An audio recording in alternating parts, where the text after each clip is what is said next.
Buenas noches y bienvenidos a Sala de Prensa de Noticias Caracol Ahora.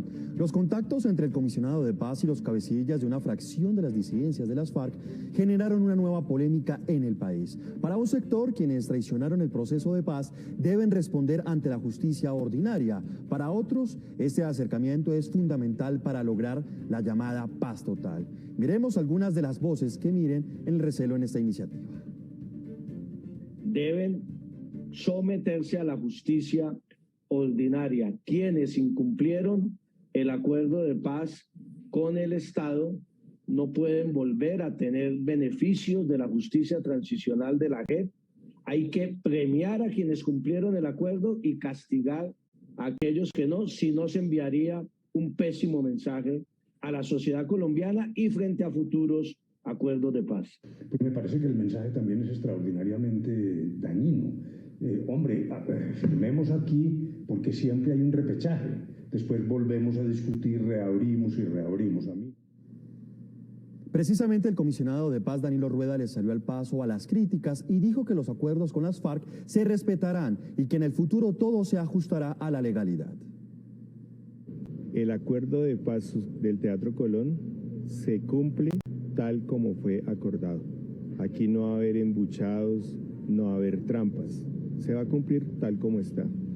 Tenemos un problema administrativo en la reformulación del DAPRE y los roles que va a cumplir la oficina en relación con este acuerdo de paz. Eso se está solucionando y se implementará un plan de choque que será acordado con el Partido de los Comunes y todos los sectores que firmaron la paz del Teatro Colón. Además, Rueda reveló a lo que estarían dispuestas las disidencias de alias Iván Mordisco en caso de acogerse a un sometimiento con el actual gobierno. Estamos hablando de cese de amenazas, cese de hostigamientos a civiles, respeto a autonomía en procesos organizativos de base. Pues este es nuestro tema el día de hoy en Sala de Prensa y por eso nos acompaña a esta hora León Valencia, exmiembro del ELN, analista y politólogo. León, bienvenido a Sala de Prensa. Pues muchas gracias por la invitación, José Miguel, y aquí estamos para hablar de este momento tan interesante del país. León, inicio preguntándole, ¿es conveniente sentarse a hablar con las disidencias de las FARC que finalmente no se acogieron a los acuerdos del Teatro Colón? Pues yo creo que ya esa discusión está un poco zanjada, en el sentido de que ya la imagen y el comunicado que establecieron en este fin de semana el gobierno y estas disidencias de las FARC es muy contundente. En realidad están iniciando una negociación política. Ahí está Naciones Unidas, está el gobierno noruego.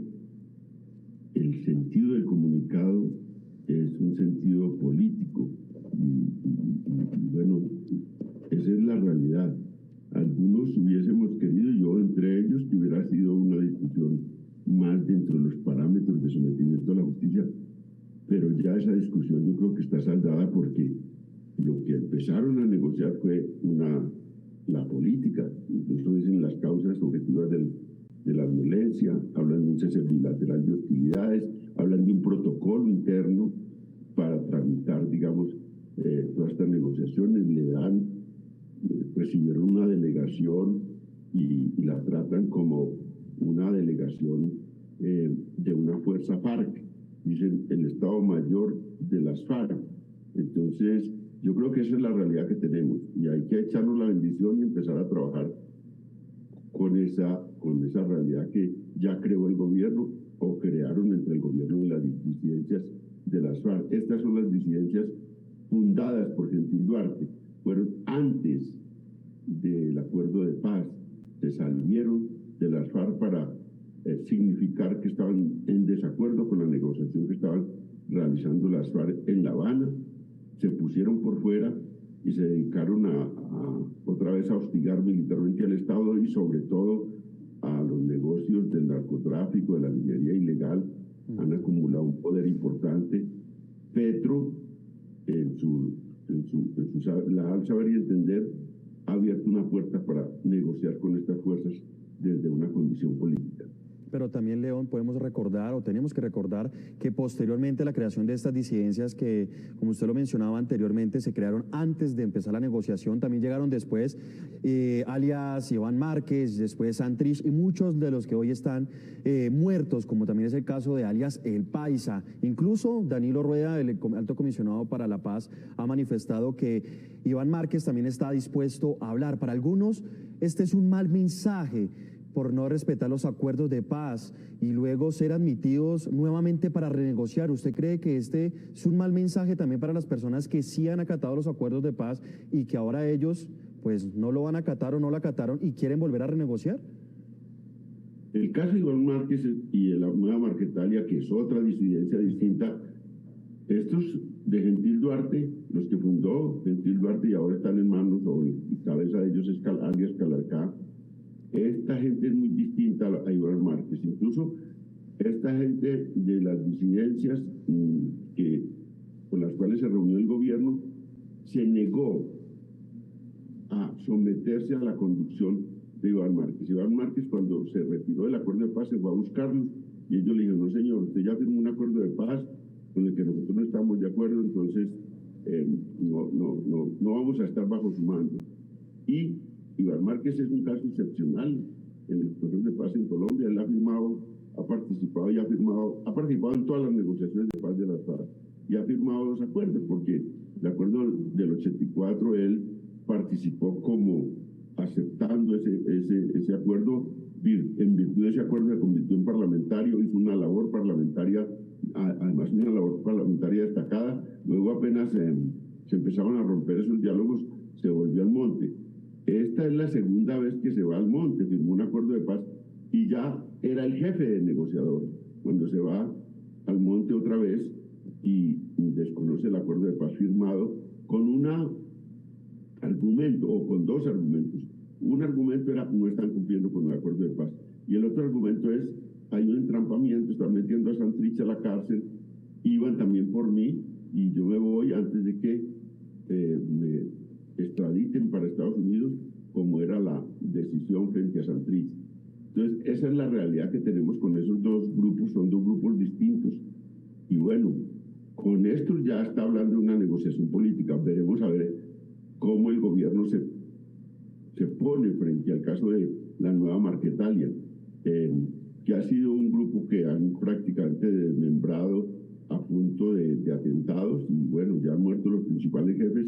El mismo Iván Márquez recibió un atentado, entiendo yo, y conozco un poco una información de que fue a través de una caja de puros, de tabacos cubanos que le enviaron, se le entregó a una persona, tuvo que ser una persona conocida, y ahí lo que iba era un explosivo y está mutilado, está bastante herido, y bueno, reposa en un hospital y están tratándolo. Y lo que se dice a Daniel Rueda es que el señor Iván Márquez autorizó esta negociación y está detrás de esta negociación con ese otro grupo que se llama la Nueva Marquetalia. En eso es lo que estamos ahora. La pregunta es: ¿cómo negociar con esta gente? ¿Qué es lo que se propone en esa negociación?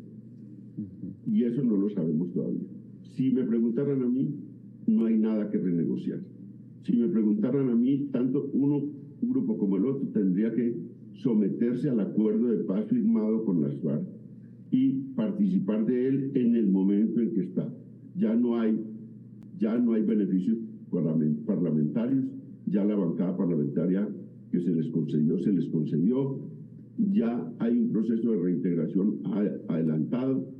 Entonces, estas fuerzas tienen que someterse al acuerdo en el sentido de desarmarse, desmovilizarse y acogerse a la justicia y encontrar un camino para ir otra vez a la gente, que es un camino complicado, pero que bueno, cuando hay abogados, cuando hay gente que hace búsquedas jurídicas, puede que encuentre un camino jurídico para reintegrarse a la Justicia Especial para la Paz. Desarme y Justicia Especial para la Paz son las cosas que hay que mirar más profundamente con ellos y luego meterse en ese proceso de posconflicto y de cumplimiento del acuerdo que ha prometido Petro. Petro no es Duque, ni siquiera Petro Santos. Petro no es Duque ni Santos. Petro ha dicho que va a cumplir con ese acuerdo de paz y ahí se está empeñando su gobierno. Es prácticamente el punto más fuerte de su gobierno. Y uno esperaría que una persona que ha dicho voy a honrar los acuerdos de paz que establecieron con las FARC, entre Santos y las FARC, voy a honrar la idea, y es más, voy a ir más lejos, voy a buscar una paz total, no esperaría que genere una confianza dentro de estos grupos. Y ahí la pregunta es, ¿qué van a negociar? ¿Cómo negociar? Ya le están dando un estatus político distinto a lo que han hablado de los sectores del Clan del Golfo y los grupos más ligados al narcotráfico, que no han tenido digamos, una marca política. Con ellos habló el comisionado también de paz, dijo que iban a establecer una negociación de tipo jurídico y social, no político, jurídico y social. Entonces lo que tenemos en este momento, recopilando lo que tenemos, José Miguel, es con las bandas criminales, con estas fuerzas ilegales ligadas al narcotráfico que no han tenido una bandera política, se va a negociar lo jurídico y lo social. Eso tiene unas características, y es que el gobierno supone que deben atender también necesidades sociales de toda esa gente que han vinculado a mercados ilegales estas bandas criminales.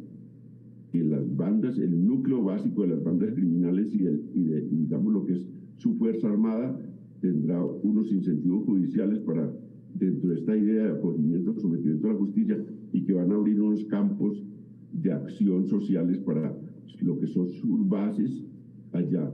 Y luego que hay una negociación política con el ELN particular, que es una negociación de conjunto con el ELN, porque nunca han firmado un acuerdo de paz.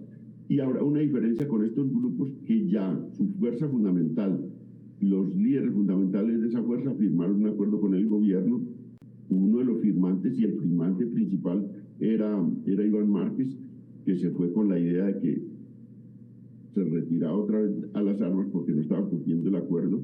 Entonces, son tres, en este momento hay tres campos de negociación establecidos. Uno, bandas criminales, Clan del Golfo, todas esas fuerzas ligadas al narcotráfico y a la minería ilegal y a todas las rentas. Dos, ELN, negociación política. Tres, disidencias de las FARC, sobre las cuales habrá que ver entonces qué es lo que con ellos se va a tramitar. León, y es que es importante recordar, porque usted menciona tres partes, tres aristas importantes de diálogo. La primera tiene que ver con las disidencias de las FARC, en este caso de Iván Márquez, que recordemos que el artículo 5 del acto legislativo de la creación de la Jurisdicción Especial para la Paz manifiesta que las personas que deserten o que no estén de acuerdo con los acuerdos firmados, pues van a ser juzgados por la justicia ordinaria. También viene el tema de la negociación con grupos y bandas criminales como el Clan del Golfo, en donde también se aprobó por parte del Congreso de la República que el delito político no es conexo con el narcotráfico. ¿Usted cree que se avecinan reformas tanto al acto legislativo de la Jurisdicción Especial para la Paz como también a esta ley de que el delito político no es conexo con el narcotráfico, precisamente para poder avanzar en estos diálogos? Yo creo que hay una cosa que me parece que el gobierno ha dejado clara. Primero, con Clan del Golfo y todas esas fuerzas que disputan rentas, que no tienen un carácter político, ya ha dicho que la negociación es jurídica y social, y entonces no le da un estatus político. Ahí lo nuevo es que van a intentar ya no solo un sometimiento a la justicia de los jefes y de las estructuras de narcotráfico y de las estructuras armadas de sus grupos, sino que van a intentar ofrecer soluciones a lo que es toda esa juventud que se ha metido en todas estas rentas ilegales, tanto de narcotráfico, pero no solo de narcotráfico, minería ilegal, contrabando, trata de personas. Es que el portafolio de las organizaciones mafiosas es muy extenso y muy amplio. Entonces, ahí hay claridad sobre eso. Creo que lo ha dejado claro el Estado. La novedad es una negociación social dentro de su grupo. Segundo, el ELN es una negociación política que parte, han dicho tanto el ELN como el gobierno, parte de lo que acordó Santos, que es una agenda, una participación de la sociedad civil, que se está dando en su máxima expresión ahora, y al mismo tiempo un cese bilateral de hostilidades, ya que está diseñado en un 80%. Ahí va esa negociación, y si la toman de ahí, como ha dicho Petro, y la toman de ahí, como ha dicho el ELN, pues tenemos ya un paso adelante en ese proceso. Hay un acuerdo también para vincular a Maduro, a Nicolás Maduro como garante, o el gobierno de Nicolás Maduro como garante, y hay un acuerdo de tomar el protocolo que se había acordado entre Duque, entre Santos y el ELN, y reformar un poco ese protocolo para darle las nuevas realidades que tienen. Ahí ya tenemos también claridad de cómo va a empezar ese diálogo, que está en una parte exploratoria. Tenemos más confusión de cómo va a ser la negociación, primero con las disidencias fundadas por Gentil Duarte, que ahora dirige Calarcá. Esa es una cosa. Y segundo, cómo va a ser la negociación con Iván Márquez. Acá hay poca claridad. El mensaje que enviaron con la entrevista que ha rendido en estos días Danilo, y con este comunicado y los que participaron, es que va a ser una negociación de carácter político. Y en esa negociación de carácter político sí se impone la idea, que es abrirle campo en la JEP, y se impone la idea, que es tramitar el desarme de ellos, y se impone la idea, que es acogerlo nuevamente en el acuerdo firmado ya. Si esa es la idea que se va a abrir, sí tienen que hacer cambios jurídicos al acuerdo, y eso, pues las cosas en derecho se deshacen como se hicieron. Tendrán que recurrir al Congreso y tendrán que hacer cambios para facilitar esto. ¿Tiene mayorías el gobierno de Petro para hacer eso? Creo que las tiene en este momento para abrirle una puerta a estas fuerzas. El debate va a ser intenso. Todo el mundo está pues muy enojado con el señor Márquez, muy enojado con estas disidencias, unos porque se retiraron antes de firmar el acuerdo y otros porque como Márquez lo firmaron y después lo incumplieron. Márquez tiene el argumento, y mucha gente ha expuesto el argumento, de que a Márquez lo iban a extraditar muy pronto si él se mantenía en el acuerdo, porque lo tenían acusado, lo tenían vinculado a todo ese proceso de Santrich, de exportación de 10 toneladas de cocaína, que en las declaraciones y en lo que ha publicado la Comisión de la Verdad, y en todo el entorno que se ha ido discutiendo en estos días, es que fue un entrampamiento. Y ahí tendría un argumento Márquez, tendría un argumento también para abrirle nuevamente las puertas. Señores, el primero en incumplir fue el Estado, no fue Márquez. Si es que es cierto todo el entrampamiento, que hay muchas pruebas, por lo menos muchos indicios de que sí fue un entrampamiento. Entonces tendría un argumento para decir, el primero que incumplió fue el Estado, yo incumplí después, empecemos de nuevo y ábrame en un campo para llegar a ese acuerdo. Bueno, podría ser. Ya, de todas maneras, Márquez está en condiciones muy difíciles de exigir cosas. Las exigencias que puede hacer Márquez son muy pocas. Primero, porque su fuerza militar es precaria, porque le han matado parte de sus jefes, porque él mismo está en unas condiciones difíciles. Tiene incluso más condiciones para exigir la otra disidencia, que tiene más pie de fuerza, que se salió antes de los acuerdos. Y bueno, en esas es las que estamos. Y los analistas, pues, nos metemos en ver los acontecimientos como están. Como no estamos implicados, no fuimos parte de los negociadores del anterior acuerdo, como no estamos implicados en apoyar el gobierno o en apoyar las insurgencias, miramos desde un tablero más distinto lo que está pasando. Entonces yo siento que Jaramillo, yo siento que el señor de la calle, gente muy decente, gente que es muy ecuánime, el mismo Cristo, pues estén un poco enojados porque ellos fueron los cabezas de la firma del acuerdo y tuvieron una decepción muy grande cuando se retiró Márquez, y una decepción grande cuando Gentil Duarte no quiso participar de ese acuerdo que firmaron primero en Cartagena y después en el Teatro Colón. León, precisamente usted menciona a uno de los ex negociadores del acuerdo entre el gobierno nacional, en ese mismo entonces el gobierno de Juan Manuel Santos y las FARC, que es Juan Fernando Cristo, que durante el transcurso de la mañana tuvimos una conversación con él y yo le preguntaba que qué tan viable es generar una conversación, un proceso de paz con tantos grupos. Del ELN, lo decíamos, después paralelamente está con bandas criminales, paralelamente está con las disidencias de las FARC, y él me respondió, es mejor hacer uno y por eso nosotros decidimos hacer uno, pero bien. ¿Usted qué piensa sobre eso? No, yo creo que son las circunstancias y las características de los gobiernos que definen un poco el camino y el rumbo. El gobierno de Petro es un gobierno que está, digamos, obligado a hacer una cosa grande en el tema de paz. Es un guerrillero que firmó un acuerdo de paz, que vino a la vida civil, que ha transitado 30 años luchando por llegar al poder, que la sociedad colombiana le ha dado este respaldo en un momento clave. Él quiere cerrar un ciclo histórico de violencias, él es ambicioso y es un vendedor de sueños y de ilusiones enorme. Esa es la gran diferencia de Petro en la política colombiana, es que es un vendedor de sueños impresionante. Y la gente va tras él, los que van tras él van tras esos sueños. Lo hicieron en Bogotá y después, cuando se le criticó que no logró los sueños en Bogotá, la gente le perdonó y dijo, es que no lo dejaron.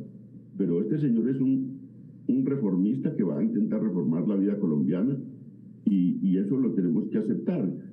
Felipe López dijo en una columna que Petro era un lobo con piel de lobo, y yo estoy de acuerdo, es un señor de izquierdas, con piel de izquierdas, que ha armado un gabinete para hacer unos cambios, que ha erigido unas consignas muy fuertes como la paz total y que va a intentarlo. Vamos a ver si puede, porque todo depende de la correlación de fuerzas. Uno no hace en política lo que quiere, sino lo que puede. Entonces él va a intentarlo, va a intentar toda esa paz con los grupos y me parece ambicioso, pero me parece que la gente le está copiando, porque a esa paz total ya hay un respaldo enorme en la opinión pública. Y de la comunidad internacional. Debe estar muy feliz porque la encuesta de Inbamber a un mes ya le daba el 79% de respaldo a su política de paz. Y eso uno decía, ¿pero cómo? Pues porque la gente está buscando y ve que bueno, hasta dónde lo puede lograr, vamos a ver. Pero lo cierto es que la gente está respaldando eso. Ahora, yo entiendo a Cristo, yo entiendo a De la Calle, yo entiendo a Jaramillo. Ellos firmaron un acuerdo de paz que traicionó también el señor Márquez. Entonces todo el mundo está diciendo, bueno, ¿cómo así que le van a dar una segunda oportunidad a ese señor? O una tercera, porque ha firmado dos acuerdos de paz. Lo dijo además con cierto sentido del humor. ¿Cómo le van a dar repechaje al señor, digamos, Márquez? Lo dijo De la Calle. Yo los entiendo, pero este gobierno es un gobierno distinto que quiere marcar la historia colombiana cerrando una época grande de violencias que empezó en los 60 y apenas está terminando. Tiene cosas muy favorables para hacerlo, tiene ya una justicia especial para la paz andando, tuvo una comisión de la verdad, cosas que coinciden mucho con sus aspiraciones. Todas las recomendaciones de la Comisión de la Verdad van al punto con ellos. Tiene un ángel y una realidad internacional que lo favorece. El hecho de que Biden esté gobernando en Estados Unidos y haya superado a Trump, y el hecho de que también en Colombia se haya intentado intervenir en la política norteamericana favoreciendo, en el caso del uribismo, a Trump, pues colocó a Biden al lado de la izquierda colombiana, lo cual es una cosa fuera de lo común. Y esas son las cosas que quiere aprovechar Petro. Fíjense, el ambiente que está en Nueva York hoy en día es muy distinto y el ambiente en Estados Unidos a lo que recibió Duque. Es que Duque ni siquiera ha recibido por Biden, y el ambiente que lo recibía en Washington y en Nueva York era muy hostil. Y este señor está allá, todo el mundo lo está recibiendo, tiene reuniones con el que quiera reunirse, porque hay otro ambiente de la comunidad internacional también frente a Colombia. León, sin lugar a duda, este va a ser uno de los temas que tocará el día de mañana ante la Asamblea de las Naciones Unidas, Gustavo Petro, el tema de la paz total, que va a ser su primera participación y aparición ante este organismo internacional. Quería finalizar ahí muy brevemente porque ya se nos agota el tiempo, León, y es qué va a pasar con los integrantes que sí cumplieron, porque como usted lo mencionaba anteriormente, hay malestar y recordemos, ellos solamente les queda participación política durante este periodo legislativo, les queda estos 4 años y de ahí prácticamente ellos tienen que elegirse ya por sus propios medios si quieren participar de manera política y por eso es también el malestar de ellos, ¿no? Sí, pero yo vi que oía a Sandra Ramírez diciendo que bienvenidos sus viejos compañeros de armas a la paz y bienvenidos seguramente al acuerdo. Dentro de ellos pues hay resistencia muy grande, pero yo he hablado muchas veces con Pablo Catatumbo, por ejemplo, se fue a buscar a Iván Márquez en una misión un poco suicida para buscarlo cuando ya Márquez estaba yéndose a las montañas. Se fue a buscarlo en el Caquetá para traerlo otra vez a la paz, se fue a convencerlo y unas acciones, digamos, alrededor del campamento donde estaba Márquez le impidieron llegar, pero también hay una actitud de ellos y es, oiga, si podemos recomponer esto y que todas las FARC vengan a la paz, eso los fortalecería, al contrario de debilitarlos, sí, señor, porque ellos han estado muy golpeados políticamente. A ellos no les perdonan muchas cosas y han sido como un chivo expiatorio de toda la violencia colombiana. A ellos les favorecería que esos disidentes terminen otra vez en la paz, como favorece a toda la gente, porque ya no hay argumentos. En el momento en que ellos llegan a la paz, se quitan muchos argumentos, como los utiliza a veces la derecha, es, no, eso lo que hicieron fue una trampa, aquí están unos haciendo paz, pero esos tienen nexos con los otros que están ahí haciendo guerra. León, pues muchas gracias por estar con nosotros aquí en Sala de Prensa. Con mucho gusto. Y a ustedes también muchas gracias por estar conectados con nosotros. Hasta aquí Sala de Prensa. Sigan conectados con toda la programación de Noticias Caracol ahora. Feliz noche.